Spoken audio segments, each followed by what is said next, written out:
But if I want to take anything away from this course, it is that, because the amount of times people have blown their machines up because they're like ringing saying, "Oh, Jamie, the machine's not, nothing's coming out of it." I can hear it in the background, do do do do do do do do, like turn it off, turn it off. Because if you don't turn it off, the piston's running dry and it's just burning and burning and burning until then what happens is paint starts flying out the front of the machine, and that means you've done your packing to your pistons. You're straight into like a 450 quid service before you've even started. If nothing's priming, then something's going wrong. Okay, so this is a piston. So on the piston, this is what's driving the paint up and down.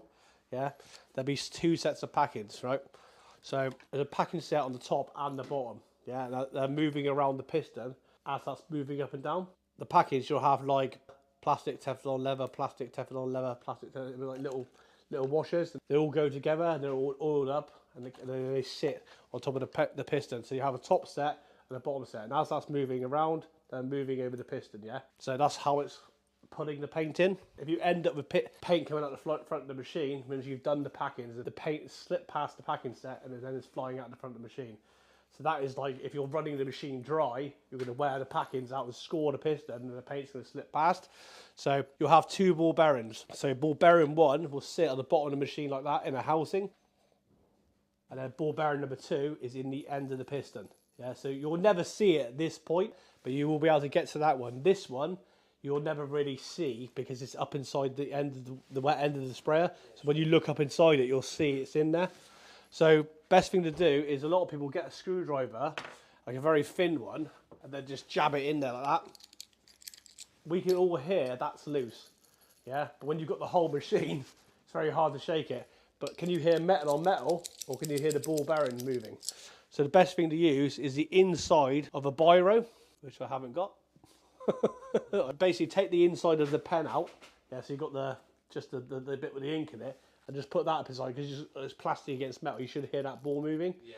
But generally if it's stuck, you'll get like a dribble that comes out of the sprayer. Obviously make sure the sprayer is not plugged in at this point. So there's going to be a ball bearing that's stuck, number 1 or number 2. So basically how it's working is one's putting up, one's closing off, and then as the other one pushes down, that one closes off that way. But it's like a constant between two. So if nothing's coming out of the prime hose, here it is. So this is off a 190. Many names for this pipe, I just call it a dump. Yeah, it's a recirculation valve, but again, I just call it a dump because once it's in prime, yeah, that's what is putting through the machine. So you're priming this pump. So your ball bearing number 1 will sit inside there, yeah, inside the housing. And then that ball bearing is quite easy to get to. Your second ball will stick inside the top of the pump like that, and you'll be looking up into it like so. So then when you look inside, obviously this will come off. You've got to poke it with a screwdriver to get to it, but you'll never be able to see it like you're seeing it now. Yeah, so it's either ball bearing 1 or 2. So another thing to think about is if nothing's coming out of the gun, have you got the filter in the right way around? That is one thing I would look at, because if you can blow into the top, that's the way it wants to go in. So that top bit's there, the bit you can blow into. Obviously, you put it in the wrong way around, nothing's coming out. That means that the paint's going in the filter and it can't go anywhere, right? Again, I've seen people do this, sat there with the gun on, nothing's coming out of the gun, back at the pump, yeah.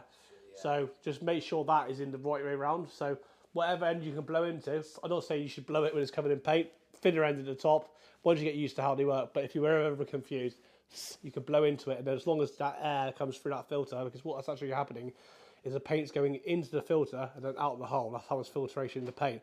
If that's in the wrong way around, then it can't go anywhere. So you're going to get back pressure at the pump, therefore pistons are working hard, packings are working hard, and then you're going to burn everything out.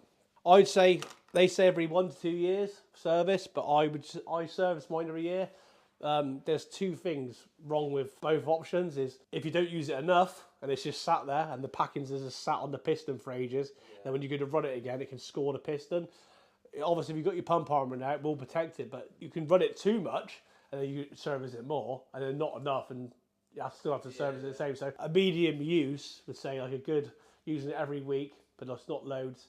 You might get away with every sort of 2 year service, but I used to service mine every year only because it runs better, uses less paint, you'll eat through less tips. Yeah, they just I know it keeps on top of it.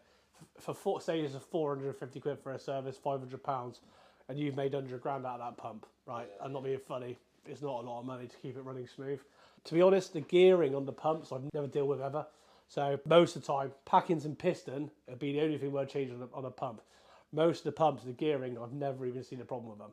So generally, I think you get lifetime warranty on most of those things, but the actual piston itself, obviously wearing part, it wouldn't be covered. It covers for a year in warranty, but then after that, nothing. So warranty means as well is if it's gone before it should have, naturally, rather than you breaking it. Do you know what I mean? So if you actually just run the pump dry, it won't be covered as the warranty. But every year I'd service the pump, really. It's not a lot for what you get back out of it. And you're basically into a brand new pump at that point. You get electrical sometimes, but again, very rare. Gearing, very, very rare. But I've never seen it in my whole time of doing the servicing. When you look at the pistons, yeah, so this is an old piston. If you actually pass it around and fill the piston, you can feel that it's scored, yeah. And then that piston is a brand new one, and it's very smooth, yeah. So basically, when we have them in for the service, we check the pistons over, and it's very sometimes hard to judge whether that piston needs changing. You can feel it, yeah. But you put a straight bar on top of the piston. If you can see light shining through the piston, like that bar, then it means you've got a tiny little indent, and that means, again, the paint will slip past that at some point. It's a very hard call, because sometimes you can change just the packings for the customer, and then 6 months later, the piston's gone. Yeah, and then you have to repack and piston the machine again. Yeah. So, but that is like, excuse my French, that's buggered, right? So that is a buggered piston. It's actually got scores all the way around it, and it's indented, yes, compared to that one, which is nice and smooth. They're engineered so well that like any little indent or scratch will affect the way it runs. Yeah, so it's important when you're running the machine to keep everything nice and clean. Again, over cleaning is something we see a lot. It's a big problem. So people are running the pumps and trying to get them to be crystal clear water. It's literally, see your hand through it, off it goes. Because all you're doing is doing that to it, shining the piston up. Yeah, and running, because the pump is running a lot harder with just water, because there's no paint coming out of it. Compared to every now and then with the trigger, just pulling it up and letting go again. So you're over cleaning, actually burning your piston out quicker. So to try to put it in perspective, I went upstairs last week, cleaned the back of the workshop up, found an old Graco gun that had been down the back of the workshop for 6 years. Yeah, pulled it out, took the packings out of the gun, still wet paint in there. 6 years later. So it just shows you that the inside the pump, I'm not saying don't look after it, but just 6 years later, it's still wet paint. It's not going to dry out in there. Leave your gun and hose on all the time. I see people that when they bring it for service, they've took the hose off. And like, why have you done that? Like, oh, because it's just easier to get in the van. Yeah, but you're just literally opening the front of the machine up, so and just keep it sealed unit. Otherwise, you're gonna let the air in, and then you're gonna dry the front of the machine out. So, once you build that machine, the hose and everything stays on. Hopper lid goes on. You know, you're not gonna dry. It's not gonna dry out in there. Yeah. Always leave water in the hopper. Never leave it empty. You know, or your pump armor. So with pump armor, which is this stuff. So with your pump armor, this is 200 mil to 4 litres of water ratio, yeah? So if this is a 3.8 litre bottle, so you have one of these, and you put 200 mil of pump armor in there, that's going to be ratio. So you don't have to use the whole bottle, but that batch will last you ages. If you're going into winter temperatures, then this neat to be in neat. Yeah, so if you're putting it in a van, it's going to freeze overnight. Yeah, not that we leave the rig in the back of the van when it's going to freeze. But if you are doing that, then you want to put this in completely neat, not 4 mil, 200 mil. Stop it freezing. Yeah. With the pump armor, just make sure that you're keeping it in there for the periods I would do. So say that it's spring months and it's quite warm, and you're going to be knocking off on a Friday and you're back Monday. Just leave water in the hopper. Yeah. If you're coming back, so I would say more than 4 or 5 days, I'd put the pump armor in. If you've got a batch of pump armor mixed up, just chuck it in there. Do you know what I mean? It's not massively expensive. You just reuse that? I reuse the same batch. Like if you grab that bottle down there, mate. So this is just an old bottle of water, but you'll see that it's slightly blue still. Yeah, so it's not gone. So I can reuse that batch a couple more times, I'd say, and then I'd just chuck it. But that same batch from that batch, it's going to last you quite a while. And so you don't have to keep chucking it. So for me, it's cheap as chips. I didn't used to leave water in there, I used pump armor in there. Yeah, unless I was coming back tomorrow, do you know what I mean? Or the weekend. But like anything more than 3 or 4 days, put your pump armor in it. It actually cleans the machine as well, keeps it lubricated. And that's what's going to stop your ball bearings getting stuck. And also it's anti-corrosive. So you'll see that some of the pumps that have come in here, if you look in there, it's rusty. And that's where somebody hasn't left pump armor in the machine, and then it started corroding the pump because they've left water in there for say 3 months and then just left the machine. So that water has corroded the pump. Hey? Yeah, yeah, probably. But again, then you're going to pull rust into the wet end, and then it's going to block, and then you're going to jam your ball bearings constantly. So it's good to keep on top of it. Always make sure when you get a brand new machine that you're running clean water through it, like hot soapy water.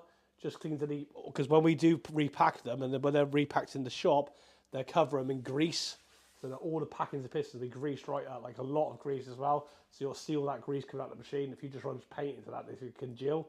So just make sure you run it with that. Some people are too clean, and then some people are not.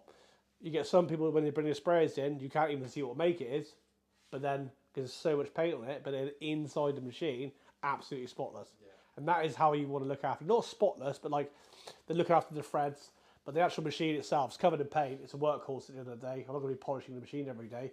You know, it's got paint on it. You're not going to keep it. You can't keep a paint sprayer from not getting paint on it. It's impossible. Yeah, unless you put a jacket on it, then I think you're going a bit too far at that point. The internals of the machine needs to be working.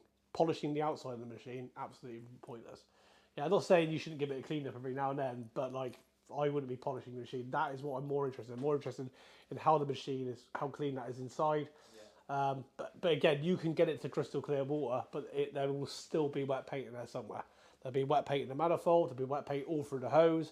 So when you're cleaning it out, you're looking through your hand at the water. Yeah, if you rub your hands together, wipe all over your face, not that you would. There's no paint in there. The water's just discoloured. Yeah, you're not looking at wet paint anymore. It's like clean a roller, a brush out. Yeah, you might still get little bits of paint coming out, but if you actually put it in a plastic bag, it wouldn't dry out, would it? So like, I can see my hand through that water, the machine's off.